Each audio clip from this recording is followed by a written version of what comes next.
God says in the book of Malachi, he says, bring ye therefore the tithe and the offering into the storehouse, that there may be meat and food for my people. So I understand what God is asking me to do. But I have to also understand why God is asking me to do it. We understand that tithing is what we've been told to do. But we don't understand why we've been told to do it. Come on, right? Come on. Because I don't understand the why, I don't always do it. If I haven't left, after I've taken care of everybody else that I'm supposed to take care of, the mortgage, the car note, and this people, and cell phone, because we'll pay our cell phone before we pay our car note. For some reason, we can't go back to beepers.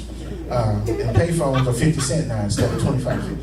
So after everyone else is taken care of, if I have it left, I'll pay it.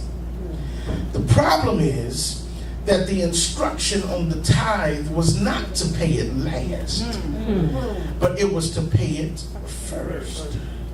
Whenever I pay my tithe last, I didn't pay a tithe.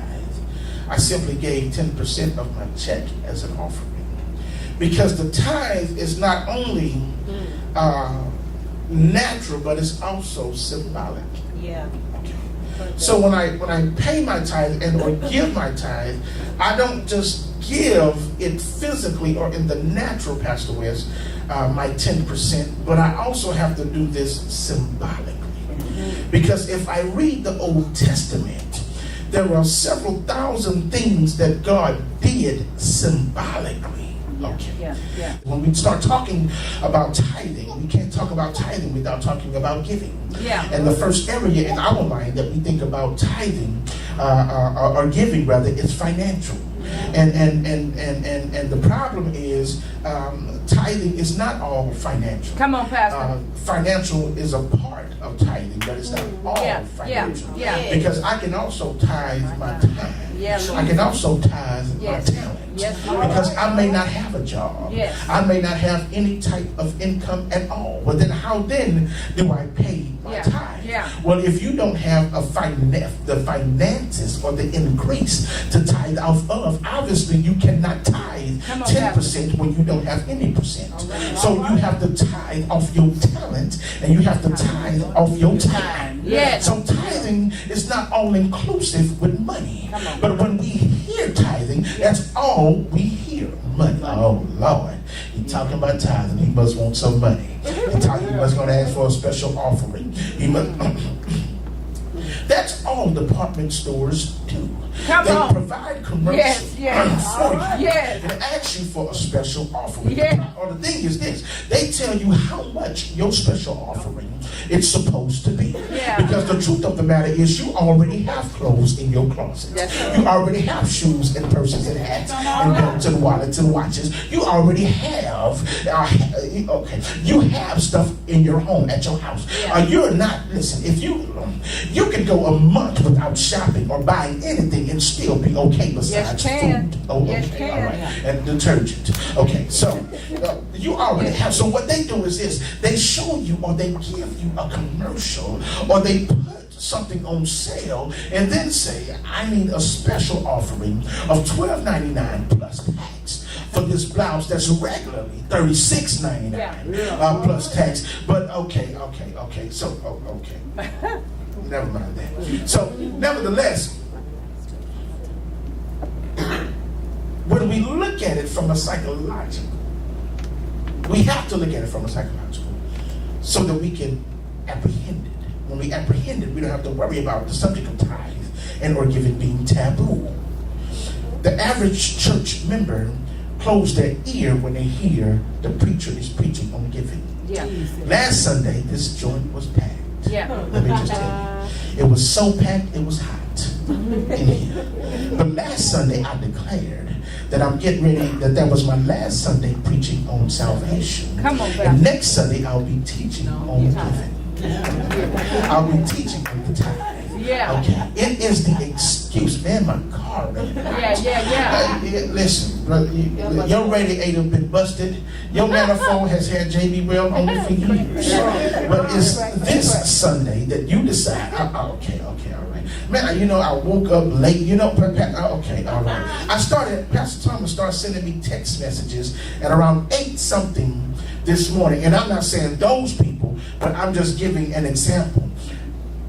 It's not as many people in here as it was last week because they knew that I was getting ready to start talking about tithing. Yeah, Lord. And the reason why they're not here is because they've simply comprehended it and not apprehended. Come on, and the Pastor. reason why is because it's never been addressed to the psychological. Come on.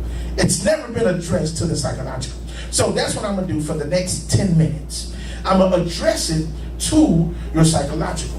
And tithing is giving and tithing is one of the only subjects that makes people the most sleepiest in church. And that, let me tell you. Preach. Okay. I don't know what it is. Oh my goodness. It just. Robert Morris describes blessing.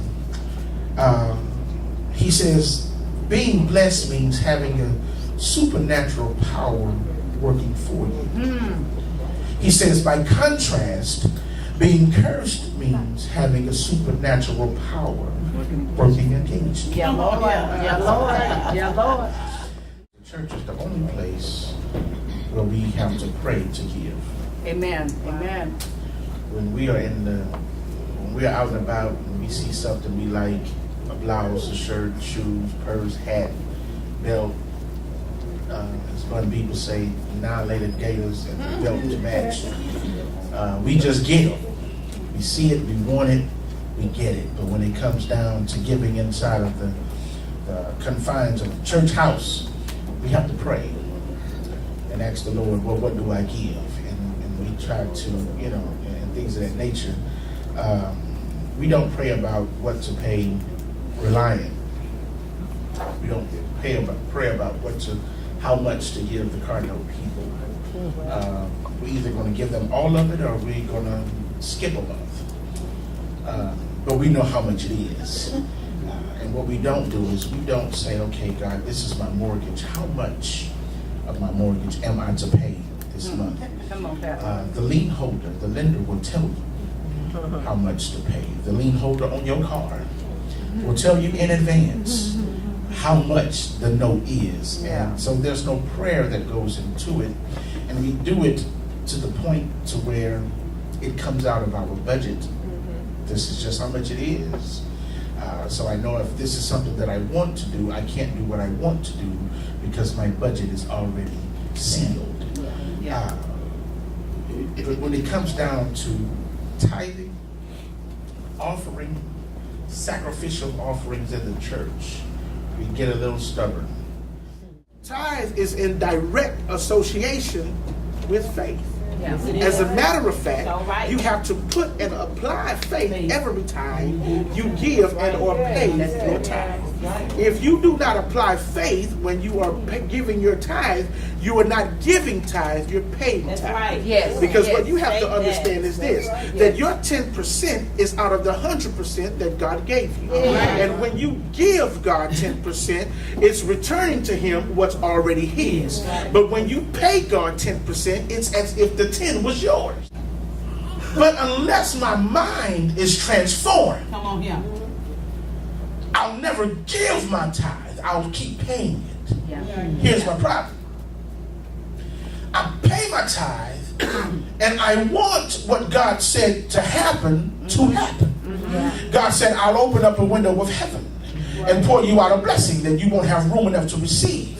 Now my problem is I paid my tithe before and there was no window that opened. I paid my tithe before I'm still at a dead-end job. I paid my tithe before I'm still affected by the economy, the recession. I paid my tithe before I still got laid off. I paid my, okay, but you said that you was going to open up a window. Now what kind, are you cracking the window or are you opening the window? Okay, because if you crack the window, it's just to let fresh air or let, some air in. But when you open the window, any and everything can get in. Okay, so I need to know, God, are you cracking it or are you opening it? Because I'm doing what it is that I was told what to do. Even though I don't understand why, I do it because I was told what to do. And what you said was going to happen is not happening. And God says, okay, it's because what you're paying me, I don't want you to pay me. I want you to return it, because anything you return it with honor.